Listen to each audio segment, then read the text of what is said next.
Hello, I'm reading Where the Bad Kids Go. It was recommended to me by a friend. I'm going to read it. I must have been 6 or 7 when I lived in Lebanon. The country was ravaged by war at the time, and murders were common and frequent. I remember during a particularly vicious era, when the bombs rarely stopped, I would stay at home sitting in front of my television, watching a very, very strange show. It was a kids show that lasted about 30 minutes and contained strange and sinister images. To this day, I believe it was a thinly veiled attempt on the part of the media to use scare tactics to keep kids in place, because the moral of every episode revolved around very uptight ideologies. Stuff like bad kids stay up late. Bad kids have their hands under the covers when they sleep. And bad kids steal food from the fridge at night. It was very weird and in Arabic to top it off.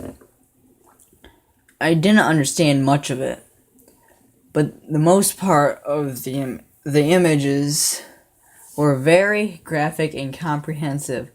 The thing that stuck with me the most, however, was the closing scene. It remained much the same in every episode. The camera would zoom in on an old rusted closed door. As it got closer to the door, strange and sometimes even agonizing screams would become more audible. It was extremely frightening, especially for children's programming. Then a text would appear on the screen in Arabic reading, "That's where bad kids go." Eventually, both the image and the sound would fade out. And that would be the end of the episode. About 15 or 16 years later, I became a journalistic photographer. That show has been in my mind all my life, popping up in my thoughts sporadically. Eventually, I'd had enough and decided to do some research. I finally managed to uncover the location of the studio where much of that channel's programming had been recorded.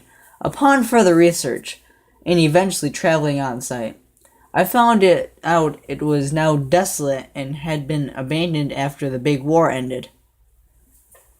I entered the building with my camera. It was burnt out from the inside. Either a fire had broken out, or someone had wanted to incinerate all of the wooden furniture. After a few hours of cautiously making my way into the studio and snapping pictures, I found an isolated, out-of-the-way room.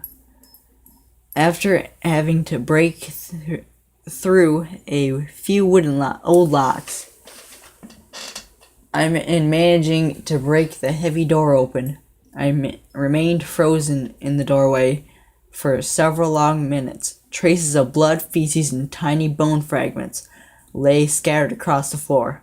It was a small room in an extremely morbid scene. What truly frightened me, though, what made me turn away and never want to come back, was the bolted, caged microphone hanging from the ceiling in the middle of the room. Well, that was Where the Bad Kids Go. If you liked it, like and subscribe.